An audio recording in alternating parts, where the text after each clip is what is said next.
Okay, so I'm going to be talking a little bit about the watercolor monotype process.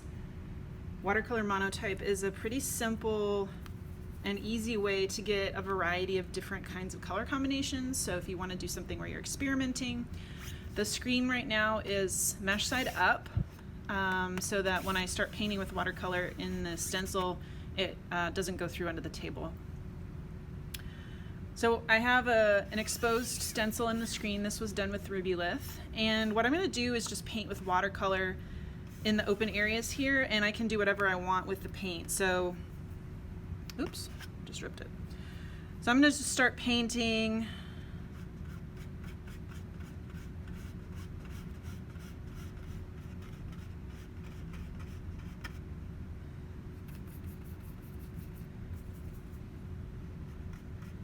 And I can let the colors blend a little bit. I can do some color combos. Get some green, yellow green going on.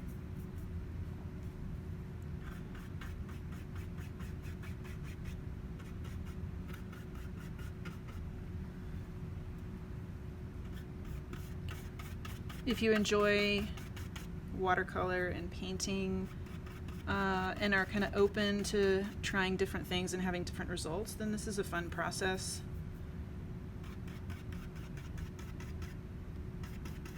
You can see I'm getting some blendy stuff happening.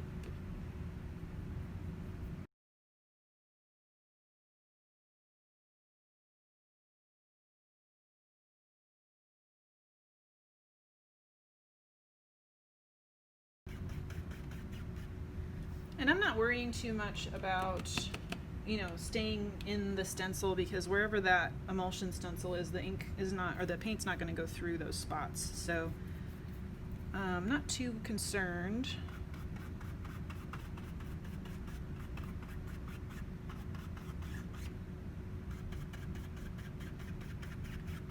And the paint can dry. The watercolor is going to get reconstituted when I put some transparent base on the screen, and that's how this is actually going to get printed. Once the watercolor is dry, I'm going to flood the screen with transparent base, and that will sort of reconstitute the paint. And then when I pull the print, the watercolor will be bound with that transparent base, and that's how the pigment gets transferred onto your paper or whatever you're printing on.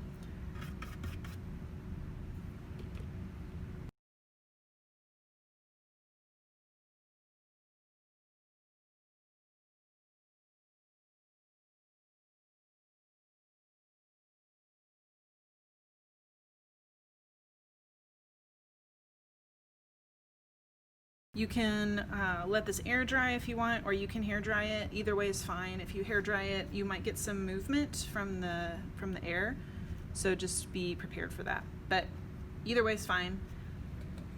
So I'm just putting on some plain transparent base on the screen, and then and this paint is dry.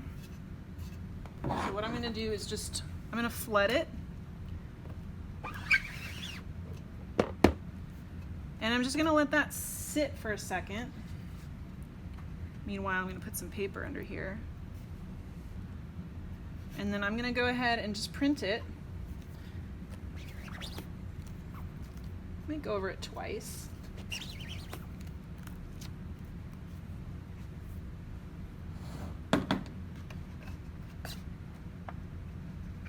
Ooh. Yeah, so not too bad. Some problems here. I think maybe the ink didn't go through all the way there. I'm going to try to pull one more and see if I get anything. This one's probably going to be pretty light. There's a little bit of pigment still in there. I'm going to flood it. So.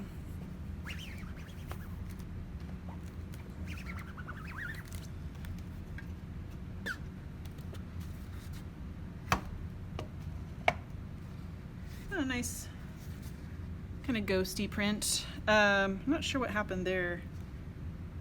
Oh, I painted on the other side, and it's starting to loosen up a little bit there, but still nice. So this is an option if you want to experiment with something a little bit more painterly or get sort of a watercolory effect with a screen print stencil. And then this can just get cleaned like normal. It's just watercolor. So just scrape off the excess transparent base, and like this is totally usable again because it didn't really get in the ink too much. And then the screen can just get cleaned with a rag and some soapy water.